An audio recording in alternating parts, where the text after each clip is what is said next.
the Harith, a hero that's great against the carry, that matchup that's so, well, at this point, they're going to go for the Lunox ban too. Yeah, I'm really agree. I love how, you know, exactly what I agree with what Incendio's coach said, right?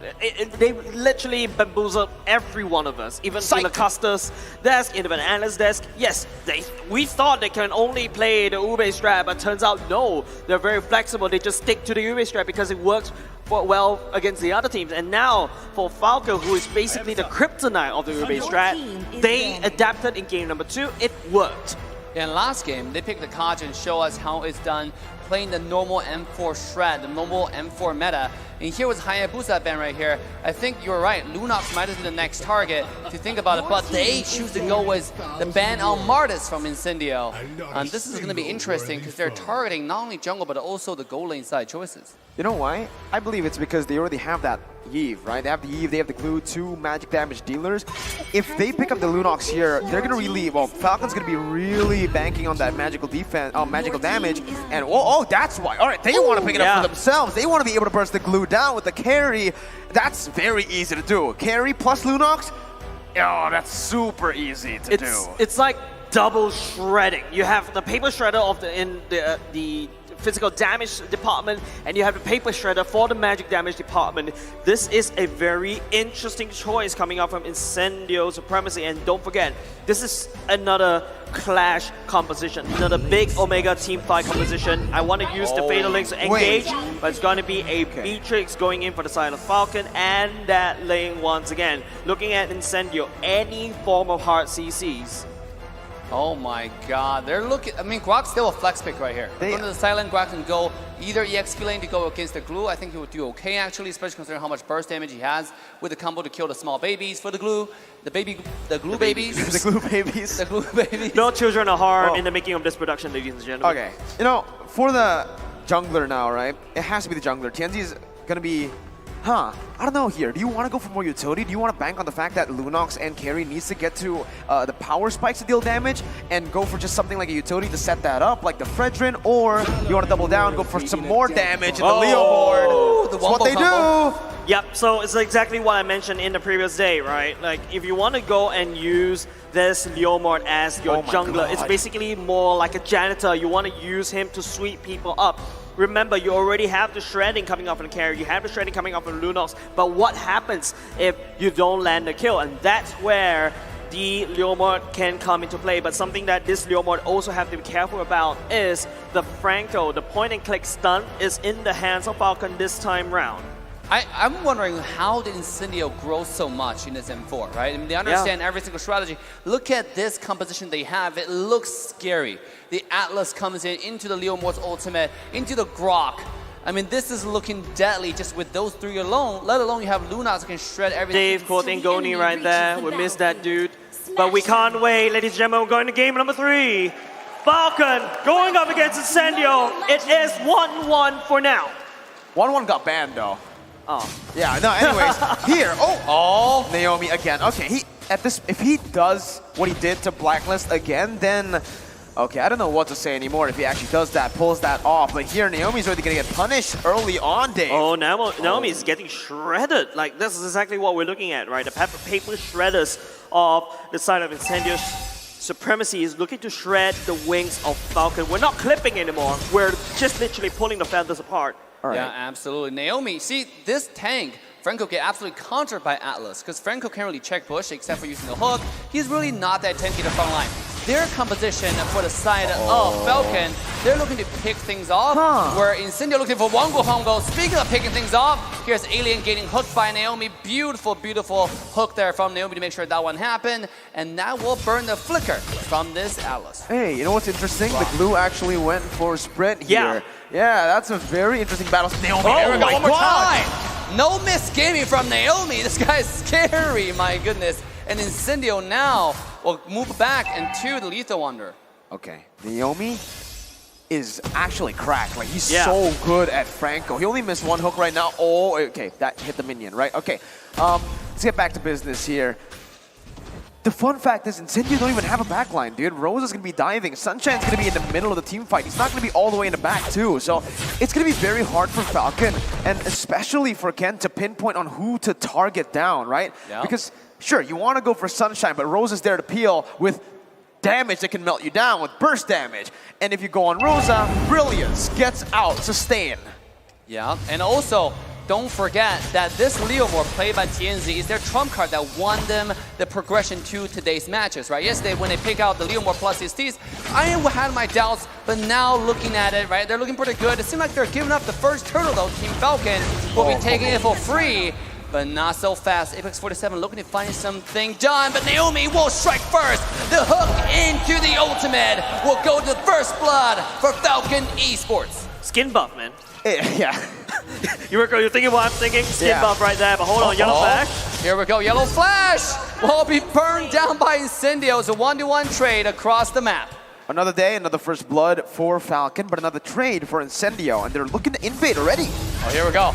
Ultimate comes down from TNZ here, finding some damage, pushing Ken away. He's trying to steal this red buff right here. 2-on-2 to the jungle. The territorial control might not be to their favorite. Here comes the real-world manipulation. We'll find the zonage onto Incendio. TNZ will have to back away, knowing they're 4, but they're not backing away, and the result is devastating as Ling, played by Ken, will take another kill from team side of Incendio. But TNZ actually stole the orange buff there. Ken did not get it. Apex 47 now. Naomi coming down, being locked down, suppressed into the ground. Instead, going to have to fly away with a skill 2, but it cannot be fast enough. The damage is already ready as he'll be taken down. Whoa, Sunshine with a beautiful damage there will take Ken for the trade. Electro Flash OP, healing in the last moment. Ken got overconfident over there, but Merkel, you mentioned it, that the lack of the orange buff just hurts Ken a little bit too much. Yeah, but here, oh my god. Again, One more hook. Don't miss Naomi. He's missed one hook this game, right? Oh, 2. Well, if you count the minion, then he hasn't missed the minion. We need a counter We somewhere got on a the counter, screen. yeah, somewhere. Naomi with the hooks, but yeah, at this point, I really still feel that Incendio Supremacy, they're completely fine. They're losing in terms of kills, but it's fine because, hey, guess what? Their carries are late stage. Sunshine here, you could already see with that Electro Flash, like you mentioned, he's very hard to catch. And with that additional kill, he's going to get that power spike a bit faster. And for Rosa, that's 1 kill and 1 assist. 400 gold lead for Incendio. As long as Incendio stay here, even if they're down 2,000 gold, they're still in the comfort zone. I think for the side of Ken, Here we go. hold on.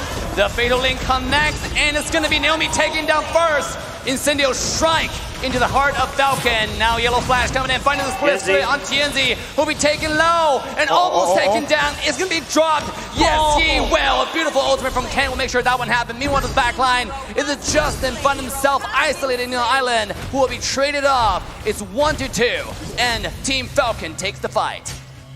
Technically 1 for 3, right? Naomi was caught right before the team fight. So 1 for 3. Incendio again pushing their lead with a quote-unquote late game composition. Falcon, if they don't get out of this, if they don't form, you know, some sort of just a fight that goes well for them, Incendio are just gonna outscale them, take the game slow and take turrets. You know what? I feel like Falcon what needs to do right now is go Naomi catch. We go in after Naomi catch. That's how Incendio, Falcon wants to play. But Incendio though, who do you catch is also another problem. You catch the Leomord, that's a free gap closer for the Leomord.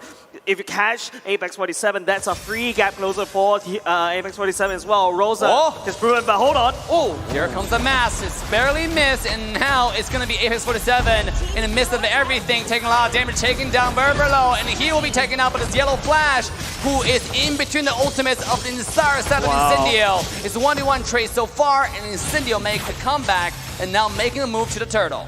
Roamer for XP, not a good trade for Falcon, but they are actually going to be able to pick off a turret up top. That is going to enable them to get some more pressure down for the turtle, and it doesn't seem like Incendio wants to even force it. No engage, no initiation from Apex 47. They're going to back off. Incendio Supremacy has way too much damage than Falcon could handle right now. Looking at the items, it's going to be a Lunox. Look at that. It's going to be a clock right off the bat. You know this Lunox is going to hurt like a truck all the way to the back end game. Justin, on the other hand, went for the Ice Queen 1. Standard builds all throughout thus far. Here we go. Look at TNZ there. Just use a skill 1 plus retro. He used retro. Yes, he retro to get the gold crab. That gold crab is really good, actually. Give you a lot of farm in the early game. The skills really fast. And let's take a look on the bottom side. Incendio, this is 2-on-2, but in the mid lane, though, In the middle lane, it's 3 versus 2, and then here we go on the bottom side. Rosa strikes for Naomi, taking low, but here comes the roll manipulation. They find the kill onto Naomi, but at what cost? Apex. And now it's Falcon fighting back. Apex jumping to the back line, now it's connecting to the ultimate. The flicker to Fatal Link! It's devastation to the side of Falcon!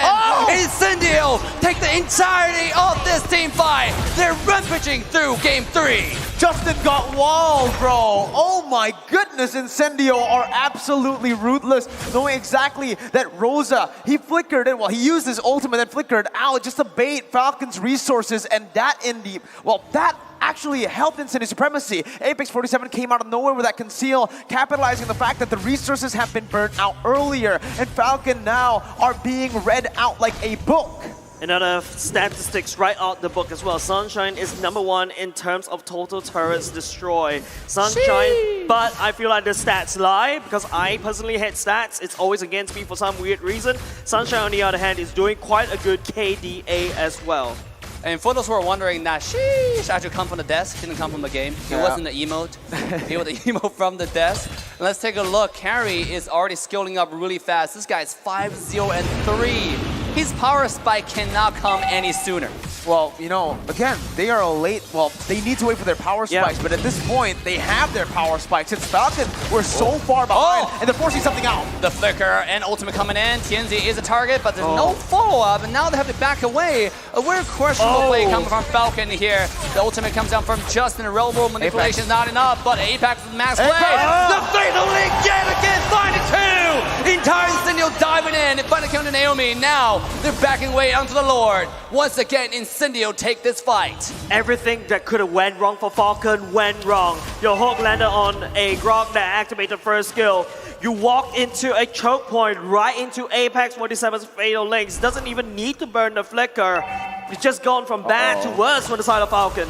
And now it might be even worse again because look at this. Ken is going to be walking down. And just to beat. Can he get away? Oh, have to pop the ultimate just to stay alive. Now Rosa might find himself in a rock and hard place. Will have to pop the flicker just to get away. Meanwhile, to buy room for the entire side of Incendio to get the Lord. At what cost, though? A little bit of misstep will cost him his life. And sure enough, Rosa will be taken down by the side of Falcon. The hook will not miss. Oh, one more time, X47 with the Fatal Link. This time not going to connect. And now, Yellow Flash finding the split onto Apex 47. Will have to walk away for now. Yellow Flash still zoning the entire side Incendio away, though. Naomi finding a chance for the hook. It won't connect, and Falcon fights back. That's insane. They need to fight back right now. The Lord's actually looking a little bit around his goal. He came in, and it takes what they deserve. What a fight right there from TNZ. What a steal, actually. This guy, I think he stole a lore last game, too. It's so back and forth. TNZ stole Turtle last game. Now it's a Lord, so he's scaling too. Zipix finally getting to those item power spikes. There you go. The Malefic Roar is done, but look at the carry. Corrosion Scythe, Golden Staff, and even the Wind of Nature. How are Falcon going to be able to deal with the carry now with that Wind of Nature done? Not only just that, TNC performing like this is just gonna allow them to win this game number 3. Hippity hoppity, your property is my property. That's what Incendio literally said. I take your turtle, I take your Lord. But thanks for that team fight, though, from Falcon's side, they're able to equalize the gold differential, right? I mean, like, yes, the lore got stolen by Incendio, but Falcon's not that much behind on gold. It's actually barely about 2,000 gold ahead. I mean, 2,000 gold behind for the side of Falcon. This is 10 minutes into the game. That's barely anything. You're forgetting the fact that Incendio shouldn't have the gold lead though, right? They are the late game comp. It should be Falcon who have the gold lead. So the fact that Incendio still have that gold lead after losing in that fight, and the fact that TNZ was able to steal in a 1v4 is just absolutely, well, abysmal for Falcon. Falcon right now, at this point, what do they even need to go for? Personally for me, they need to wait for a mistake from Incendio Supremacy. They need to punish, but again, you can't just rely on Incendio making a mistake. Oh my God. Alien going for the wild charge. Knowing that Ling was out of the energy. That was close. That was really close to that. I literally cracked up. I was like, oh, that's actually could be a play. And then Alien just missed that well charged. But I mean, it's all fun and games for now. But Incendio Here we Apex go. 27, that's the real game. Going for the yellow flash, and here comes the entire set of Falcon diving in. Damage is ready. Monster kill goes to the marksman. Sunshine's popping off. And now it's Ken looking to jump in the fight. A beautiful flicker of the ultimate from Naomi will find TNZ as he will be taken down. Apex 27 takes but Sunshine's popping off. Look at his damage. 1, 2, 3 auto attack. And there's everybody going down. It's a 1-2 trade. Incendio fights back yet again. I feel like Falcon, right? I think, well charged. connecting to Rosa into the backline. Devastation, disaster for Falcon. It's a 0-4 trade. Incendio is disintegrating their opposition. Chase, we don't get to talk. It's all the play-by-play here. They're going from plays across the map, and even here, it's Ken looking for something. It might be another play. Dave. Here we go, Ken. Nah. Flying with fast and getting damage. Happy pop the 10 bits of blade.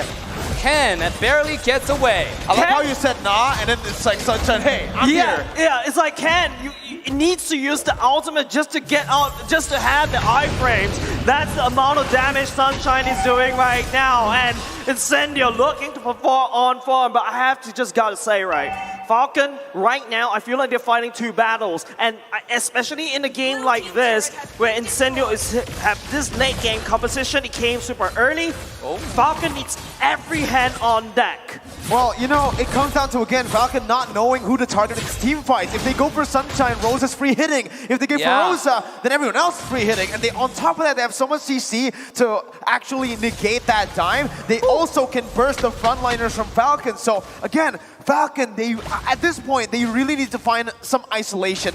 That's the only way they get the dub, right? Without relying on Incendio's mistakes in the team fights. They need to split this team up, and they need to catch them one-on-one with Naomi on that Franco. Incendio, the way they play, I don't think they're going to give that over. I feel like this is a replay back in the group stages, right? I feel like, remember, I think it's one of the first few games of the day, right, in the group stage. Incendio and Falcon fighting for the spot of being that dark horse. TNZ on that Leomord is that devil horse that Falcon cannot hold on. Right here, right now. They're going to go into the fight. Norbert taking down. Apex for the engage. Legendary goes to Sunshine. This guy's destroying the game with a flicker hook. Flicker ultimate come Naomi. Will take down TNZ yet again, but at what cost? Now it's Rosa fighting back, finding kill number 1. He will find kill number 2 with the help of the team. Incendio, 2-3 trade, and they got a Lord come into the base. Newsflash, ladies and gentlemen. Wind of Nature doesn't work against Lunox. Exactly, and even against the true damage from carry, right? So that's the thing, that Wind of Nature, the only reason he got the Wind of Nature is for TNZ and Alien, but Sunshine can just negate that. Lunox can just burst you down. And at this point, look at that Golden Staff again, right? Golden Staff and now DHS. He already got the Corrosion. He already got the Golden Staff. And now with the DHS, does even more damage. And Glue, it doesn't really matter what defensive items you have now. You might as well just go for Immortality because you are not going to survive for long. I mean, no one's going to survive against this carry. This guy's 0, that's 10 kills. Oh, man. Can we already predict the MVP of this game if they win? It's 0-4?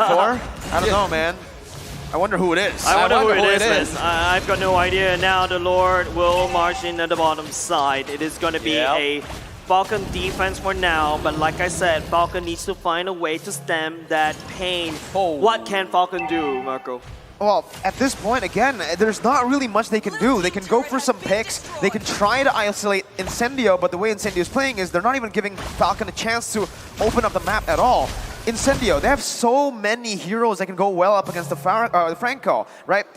Falcon picked up the Franco here, but Alien can actually just negate that just by just standing in front and popping up the power of nature. We also have that Atlas with the perfect match. There's so much for Incendio, and to dodge away and to just negate that hook and the pick potential from Falcon. You can see Ken relying on a lot of damage items, got the BOD instead of a defensive item, but against Sunshine, Wind of Nature, instantly. Nothing, there's no burst that can really get to Sunshine. At this point, I think the only chance for Falcon to come back is Franco land a flicker ultimate onto the carry, right? I mean, if they don't get carry, it's GGWPs. Look at the goal, look at the damage, Joe. This Lunox's carry is popping off the entire game left and right. I mean, maybe if you kill carry and he slowly move on to Lunox, there's a chance, but to your point, Miracle, there's so much damage point, there's so many late game carry at this point from Incendio. It's like, you're just really awkward position right now. Yeah, I mean, optimally, Falcon want to get Sunshine first, right? But even if they go for Sunshine, Tianzi, look at his items, look at how tanky he is. He's definitely not going to be standing by there as his gold laner gets completely dove on. They also have Alien with that ultimate to cover up to peel. It's so easy to negate all kinds of aggressive movements from Falcon here with Incendio's draft. Oh, my eyes is on Rosa. Just take a look at the amount of items in terms of magic damage. That's a Holy Crystal already built in. The Genius Wand definitely going to the Divine Glaive. That's a ton of magic damage. That Falcon, I'm pretty sure they're too focused on the physical damage department. They're gonna get shredded by Rosa. At this point, right, I think this is the reason I expected Falcon to go for something like the carry for the first pick. Sure, they have that Hereth pick, but they never pick it up in the first phase, so it's very easy for Incendio to punish that. And now it's a Hail Mary play. It's desperation for Falcon. Here we go. Rosa with the flank onto the side. This time the ultimate is not going to be that successful. We have to back away for now. Look at Apex finding one with the ultimate. Naomi, beautiful hook one more time. Wow, charge into the back line. Alien, this is the entire side of Incendio diving. The side of Falcon. Everybody's taking down. Immortality being popped. And it seems like it's going to be Yellow Flash taken down first. But not so fast. 1-to-1 trade as Falcon will equalize. That was a good execution by Falcon, but also a mistake from Rosa. This is what they need. They need to capitalize on every small mistake, but even with Rosa mispositioning like that, missing the combo, you're still able to get out. That's what the brilliance is there for, and look at the damage! Oh, Rosa coming in one more time, just one skill too. On Justin, that's 50% of your health. I mean, think about this guy diving onto Zipex. There's not too much you can do. Athena shield, yes, a little bit, but end of the day, like that's probably what, 2 to 3 more skill 2 and you're dead. Yeah, and the thing is, for Rosa, he doesn't really need to kill these opponents off, right? As long as he does enough damage for Falcon, the Falcon members to back off, that's all you want to do because you already have Tianzi, the cleanup crew, like you mentioned, Jays. At this point, you can see Falcon, they're just really tunnel visioning onto the Lord because this is all they can do. They can't pressure the side waves anymore because in a 1v1 situation, they're not going to win. In a 2v1 situation, they might actually even lose. I think Falcon really need to try to split. Use the fact that Ken is a link to try to fly from one map to another. Ken should not be really sticking to the main team fight because they know on a 5v5 it's definitely in the favor of Incendio Supremacy, right? But right here, Incendio Supremacy on the other hand, time's on their side. And even if they're on the same amount of gold, I still feel that Incendio's draft has more damage as compared to Falcon's draft. Here we go. Oh, the engage comes in from Ken, looking for a little damage on Apex. Now, I 100% agree with that argument, right? If Ling is able to split push and then Falcon leveraging the opportunity, leveraging the macro pressure, and then force a team fight out of the Lord to bait a Grok away from the team fight, maybe that's what they needed to do. But now it seems like Kinden's eyes laser focused onto the Lord, and he's not going away to the side lane. They're looking for a fight. Here it is. Throw manipulation into the hook, into the damage, and Apex will be taken down, but not before he lands the fatal lane, getting 3. His Zipex will be traded off, and Justin will follow shortly after. 1-2 trade. Incendio will take this fight, make it 3. As no one is getting away from this. Naomi getting taken down. Incendio taking the Lord and dominating this game. Who needs a flicker when your enemy has a Franco? No way that just happened, dude. Apex 47 knows he was going to be hooked. He popped the perfect match right before the hook, and when he got hooked, he got that perfect match down to stun Naomi, down to cancel out the bloody hunt, and that's why he was able to find the fatal links. Look at Lunox finding so much damage on Ken. This is 2 versus 2, and they're destroying it. Now Yellow Flash will pop the ultimate, just stay alive. Meanwhile, at the same time, bottom high ground tower has already been shattered away. Incendio is finding wins all over the map. That mechanical play again, I need to highlight that, man. Apex 47 with the clutch. 1 second or just a millisecond late on that perfect match, and that would have been horrible for Incendio. But instead, it became great. Perfect match time with the hook, canceling the bloody hunt, and now we're going to get a replay, all right? Let's take a look at this one more time. How did he manage to pull that off? Boom, the stun comes in, and there you go. That's it. No, actually, no. What was that? It's Tianzi's Phantom Steed. It's not even the perfect match. It's the Phantom Steed by Tianzi that displaced Naomi and canceled the bloody hunt. But everyone is so clumped up. It allows Tianzi to do this so flawlessly, so fluidly. It's like, I don't know. It's like, you know, Naomi goes to fishing expecting for some salmon, but he fished a shark instead, and the shark killed them all. That all I can say about this entire Wow. M4 so far is expectations has not been working to our favors, right? I mean, like, talent's expectations going to every series has been like proven over and over again challenged. I mean, this team that just popping out, Incendio, what they're showing us today is the Incendio 2.0. It's a versatile team that can play any draft. Now with the Lord coming to the base, they're looking to win the game to get to the match point. Here we go. Slow push going in. Alien using the wall to slow it all the way down. The Lord's getting bait all the way on the side. Here comes the Leomord. Leomord coming in for the commitment, looking for the damage. And Apex 47, can you find the engage? Guac finding the kill to the backline. Zipic's taken down. It does not matter. They're going for the base, ladies and gentlemen. It's Incendio match point. Match point for another match here for Incendio Supremacy. And again, we gotta talk about that. You guys mentioned Falcon, they could have, tried to split push. In my opinion, I disagree. I feel like they just lost in the draft straight out, right? Even if they go for the split push, Ling has to be able to 1v1 his opponent in the lane that he's split pushing in against a